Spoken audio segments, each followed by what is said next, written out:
नमस्कार, धर्म साक्षी में आपका स्वागत है। आज मैं आपको बताऊंगी राधा अष्टमी क्यों मनाते हैं, इसको मनाने के लाभ, राधा अष्टमी कब है, राधा अष्टमी की पूजा का शुभ मुहूर्त, राधा अष्टमी की पूजा कैसे करें, राधा अष्टमी व्रत कथा। अगर अभी तक आपने इस चैनल को सब्सक्राइब नहीं किया है तो सब्सक्राइब जरूर करें तथा कमेंट बॉक्स में राधे राधे लिखें और राधा रानी का आशीर्वाद पाएं। श्री कृष्ण की पूजनीय है राधा। राधा जी कृष्ण की प्रेयसी हैं। वे श्री कृष्ण के वक्षस्थल में वास करती हैं। ये दोनों परस्पर आराध्य और आराधक हैं, अर्थात दोनों एक दूसरे के इष्ट देवता हैं। शास्त्रों के अनुसार पहले राधा नाम का उच्चारण करने के बाद ही श्री कृष्ण नाम का उच्चारण करना चाहिए। इस क्रम का उलटफेर करने पर प्राणी पाप का भागी होता है। एक बार भगवान शंकर ने श्री कृष्ण से पूछा कि हे प्रभु, आपके इस स्वरूप की प्राप्ति कैसे हो सकती है। तब श्री कृष्ण ने उत्तर में कहा कि हे रुद्र, मेरी प्रिया राधा का आश्रय लेकर ही तुम मुझे अपने वश में कर सकते हो, अर्थात मुझे प्रसन्न करना है तो राधा रानी की शरण में जाओ।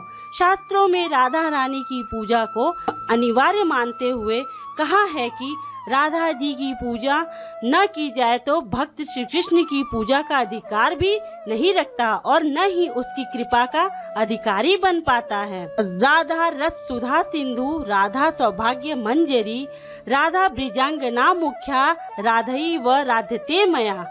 इस मंत्र का अर्थ है राधा सुधा रस की सिंधु है, राधा सौभाग्य की जननी है, राधा ब्रिजांगनाओं की मुखिया है। श्री राधा की आराधना करने वाला मेरी आराधना करता है। यह मंत्र श्री कृष्ण तक पहुँचने का रास्ता है। सौभाग्य प्राप्ति के लिए इसका अवश्य जाप करते हैं। श्री कृष्ण जन्माष्टमी के बाद अब राधा अष्टमी यानी देवी राधा का जन्मदिन, यह हर साल भाद्र शुक्ल अष्टमी तिथि को मनाया जाता है। देवी राधा को देवी लक्ष्मी का ही अंश माना जाता है, जो भगवान श्री कृष्ण की लीला में सहयोग करने के लिए प्रकट हुई थीं। ऐसी धार्मिक मान्यता है कि देवी राधा के जन्मदिन यानी भाद्र शुक्ल अष्टमी से कृष्ण पक्ष की अष्टमी तक जो साधक देवी राधा की पूजा करते हैं और राधा मंत्रों का जाप करते हैं, उन पर कुबेर और देवी लक्ष्मी की खास कृपा हो जाती है। ऐसे साधकों को गरीबी छू भी नहीं सकती। देवी राधा की पूजा और व्रत को लेकर भविष्य पुराण और नारद पुराण में बताया गया है कि दोपहर के समय भाद्र शुक्ल अष्टमी तिथि को इनकी पूजा मनोकामना पूर्ण करने वाली होती है। इस साल राधा अष्टमी 23 सितंबर यानी शनिवार के दिन है। पूजा मुहूर्त दोपहर 12 बजे, क्योंकि इसी समय राधा जी का जन्म हुआ था। राधा अष्टमी की पूजा विधि: सुबह सबसे पहले स्नान ध्यान करें और सूर्य नारायण को जल देकर देवी राधा जी की पूजा और व्रत का संकल्प लें। पूजा स्थान में एक चौकी पर लाल वस्त्र बिछाकर चौकी के मध्य में देवी राधा संग श्री कृष्ण की प्रतिमा या तस्वीर स्थापित करें। फूल, अक्षत, चंदन, लाल चंदन, सिंदूर, रोली, सुगंध, धूप, दीप, फल, खीर, मिठाई सहित देवी राधा और श्री कृष्ण की पूजा करें। इस मंत्र का यथासंभव हो जाप करें।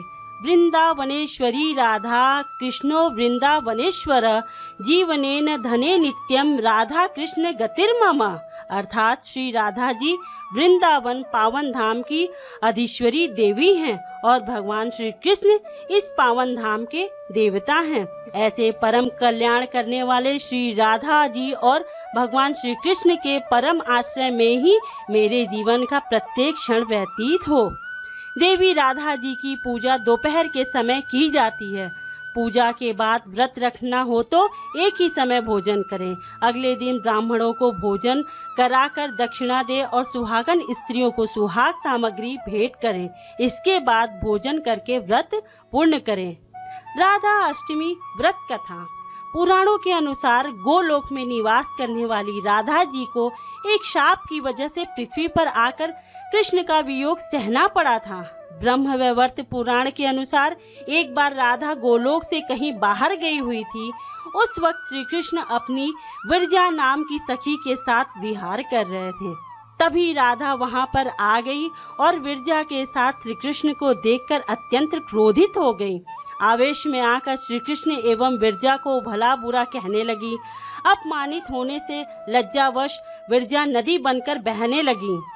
श्री कृष्ण के प्रति राधा जी के आवेशपूर्ण शब्दों को सुनकर श्री कृष्ण के मित्र सुदामा गुस्से में आ गए। सुदामा श्री कृष्ण का पक्ष लेते हुए राधा से आवेशपूर्ण शब्दों में बात करने लगे। सुदामा के इस व्यवहार को देखकर राधा जी ज्यादा नाराज हो गई और सुदामा को दानव रूप में जन्म लेने का शाप दे दिया। क्रोध में भरे हुए सुदामा जी ने भी बगैर सोचे विचारे राधा जी को मनुष्य योनि में जन्म लेने का शाप दे दिया। राधा जी के शाप से सुदामा शंखचूर नाम का दानव बना, जिसका वध बाद में भगवान शिव ने किया। सुदामा के शाप की वजह से राधा को मनुष्य रूप में जन्म लेकर धरती पर आना पड़ा। व्रत कथा पूर्ण हुई। बोलो राधा मैया की जय। राधा रानी आपकी मनोकामना पूरी करे। इसी के साथ विदा लेती हूँ। राधे राधे।